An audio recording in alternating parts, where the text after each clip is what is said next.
पिछली कहानी संक्षेप में। लड़का झरने को पार करने के लिए बेलों की रस्सी का सहारा लेता है।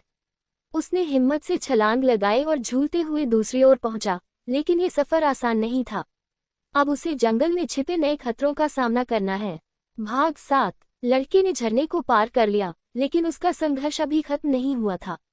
जैसे ही उसने अपनी थकी हुई आंखों से चारों ओर देखा, उसने पाया कि वह एक घने और रहस्यमय जंगल के बीचों बीच खड़ा था। हर तरफ ऊंचे पेड़, उनकी पत्तियों से छनकर आती हल्की धूप और चारों ओर गूंजती अजीब आवाजें। ये जंगल मेरी परीक्षा लेने आया है, उसने खुद से कहा और आगे बढ़ने का फैसला किया।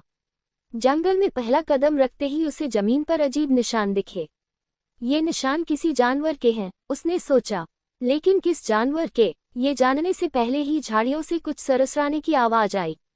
वह सतर्क हो गया। तभी एक बड़ा और खतरनाक दिखने वाला जंगली भालू उसके सामने आ गया। भालू ने गुर्राते हुए उसकी ओर देखा। लड़का समझ गया कि भागने का कोई मतलब नहीं होगा। उसने पास पड़ी एक लकड़ी उठाई और भालू को डराने की कोशिश की। भालू धीरे धीरे उसकी ओर बढ़ा, लेकिन लड़के ने हार नहीं मानी। उसने लकड़ी को जलाने के लिए अपनी जेब में रखी माचिस निकाली।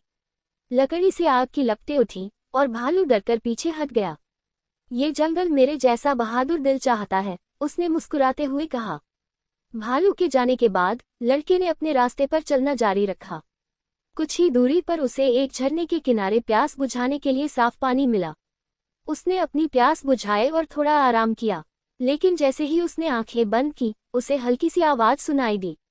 आवाज एक रहस्यमयी बुजुर्ग आदमी की थी। तुम यहाँ कैसे आए? उसने पूछा। लड़का हैरान था। उसने उसे अपनी यात्रा के बारे में बताया। बुजुर्ग ने कहा, ये जंगल तुम्हारे धैर्य और साहस की परीक्षा ले रहा है। अगर तुम यहाँ से बाहर निकलना चाहते हो तो तुम्हें 3 चुनौतियों का सामना करना होगा। लड़का तैयार था। पहली चुनौती थी एक पुल पार करना, जो जर्जर था और नीचे एक गहरी खाई थी।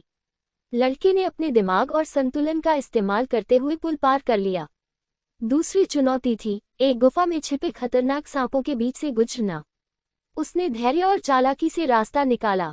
अब तीसरी और सबसे कठिन चुनौती का समय आ गया था। उसे जंगल के सबसे ऊंचे पेड़ पर चढ़कर वहां से एक जादुई फल लाना था। लड़का धीरे धीरे पेड़ पर चढ़ा। ऊपर से गिरने का खतरा था, लेकिन उसने हार नहीं मानी। उसने फल तोड़ लिया और सुरक्षित नीचे उतर आया। बुजुर्ग ने कहा, तुमने अपनी हिम्मत और समझदारी से इन चुनौतियों को पार किया। अब तुम्हारे लिए जंगल का रास्ता खुल गया है। जंगल के बाहर निकलते ही लड़के ने पीछे मुड़कर देखा। ये यात्रा उसकी सबसे बड़ी सीख थी। उसने खुद से वादा किया कि वह कभी हार नहीं मानेगा। अगर आपको ये कहानी पसंद आई हो तो इसे लाइक, शेयर और सब्सक्राइब जरूर करें। अगली कहानी के लिए जुड़े रहिए और अपनी राय नीचे कमेंट में बताएं। धन्यवाद।